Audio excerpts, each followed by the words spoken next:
کل نفس ذائقۃ الموت، ہر نفس کو موت کا ذائقہ چکھنا ہے، اور مولا کا چاہنے والا ہے۔ امام کی خدمت میں آتا ہے، کہتا مولا مجھے جاننا ہے کہ میں آپ کا شیعہ بن پایا کہ نہیں پایا۔ تو امام نے فرمایا میرے شیعوں کی ایک نشانی ہے۔ مولا کون سی نشانی ہے؟ تو مولا فرماتے ہیں اگر تو موت سے محبت کرتا ہے تو میرا شیعہ ہے، اگر تو موت سے ڈرتا ہے تو میرا شیعہ نہیں ہے۔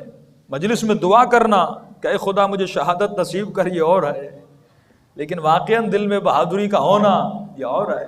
سورہ جمعہ میں خدا خود کہتا ہے ان کنتم اولیاء اللہ، اگر تو خود کو اللہ کا ولی سمجھتا ہے فتمنوا الموت، تو موت کی تمنا کرو اگر تو سچے ہو۔ جب تک ہم موت کی تمنا نہیں کریں گے، تمنا کا مطلب کیا ہے؟ میں نے کسی مومن کو مثال دی تھی، میں نے کہا مولا نے کیا فرمایا کہ من یمت یرانی، جو مرتا ہے وہ علی کی زیارت کرتا ہے، یعنی موت موت نہیں بلکہ علی کی زیارت کا نام ہے۔ لیکن یہ بیچارہ مومن بیمار ہو جاتا ہے ہاسپٹل میں، بچوں کو تمنا کرتا ہے، منتیں کرتا ہے کہ مجھے بچاؤ، میں مرنا نہیں چاہتا، میں جلدی دنیا سے جانا نہیں چاہتا، تو گویا کہہ رہا ہے کہ مجھے جلدی علی کی زیارت نہیں کرنی، مجھے جلدی مولا کا چہرہ نہیں دیکھنا۔ لیکن اگر عاشق علی ہوتا تو کبھی موت سے نہ ڈرتا، ہمیشہ موت سے محبت کرتا، کہتا اللہ جو تجھے منظور ہے وہ مجھے منظور ہے۔ تو جب تک ہم موت سے محبت نہیں کرتے، تو امام نے کہا جب تک تو موت سے محبت نہیں کرتا میرا شیعہ نہیں بن سکتا۔ تو کہتا مولا میں تو جب جب موت کا نام سنتا ہوں میرے پسینے چھوٹ جاتے ہیں۔ تو امام نے فرمایا تجھے پتا ہے تو موت سے کیوں ڈرتا ہے؟ کہا مولا کیوں؟ کہا کیونکہ تیرا سب کچھ یہاں پر ہے، تو ایسی جگہ جانے والا ہے جہاں پہ تیرا کوئی نہیں، جہاں پہ تیرا کچھ بھی نہیں۔ یعنی اگر کراچی سے آپ کو تفتان بھیجا جائے، کتنے ڈریں گے آپ لوگ؟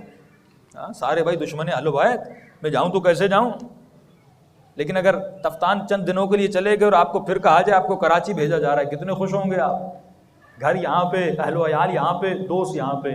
تو مولا فرماتے ہیں وہاں پہ اپنا گھر بنا، وہاں پہ اپنے دوست بنا، وہاں پہ تعلقات بنا۔ جب سب کچھ تیرا وہاں پہ بن گیا تو پھر تو تمنا کرے گا تجھے موت کب آتی ہے۔ اور ابھی تک تم نے اگر غیب کو مانا سنی سنائی باتوں سے، تو مقام یقین تک نہیں پہنچا۔ اب بھی آ کر ایک جوان سوال کرتا ہے کہ مولانا آخرت ہے کہ نہیں ہے تو کیسی ہے، برزخ ہے تو کیسی ہے؟ یعنی ابھی تک یہ مقام شک میں زندگی گزار رہا ہے۔ اگر تجھے مقام یقین چاہیے تو ایسے اعمال ہے کرو تاکہ تمہیں اپنی قبر نظر آ جائے، تاکہ تمہیں اپنی برزخ نظر آ جائے۔ جب تک مومن اپنی برزخ اور موت کو نہیں دیکھ لیتا تب تک یہ مقام یقین تک نہیں پہنچتا۔ ابھی تک ہم نے صرف امام حسین کو سنا ہے، دیکھا نہیں ہے۔ ہم نے صرف مولا علی کو سنا ہے، دیکھا نہیں ہے۔ بھائی کیوں نہیں دیکھتے ہو؟ کیوں امام زمانہ کے دیکھنے کی تمنا نہیں کرتے؟ کیوں امام حسین کو دیکھنے کی؟ مولانا دعا تو روز کرتا، بھائی دعا سے کچھ نہیں ہوتا، دوا بھی تو ہونی چاہیے۔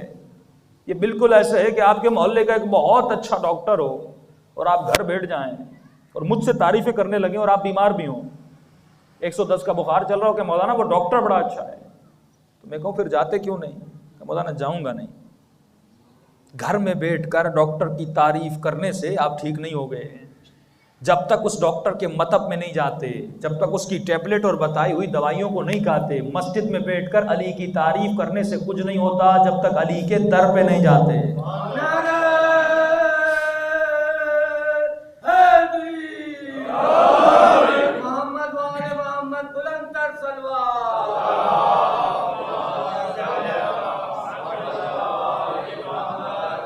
ہمیں در اہل بیت پہ جانا ہے، جو باب مدینۃ العلم ہے، جو باب حکمت ہے۔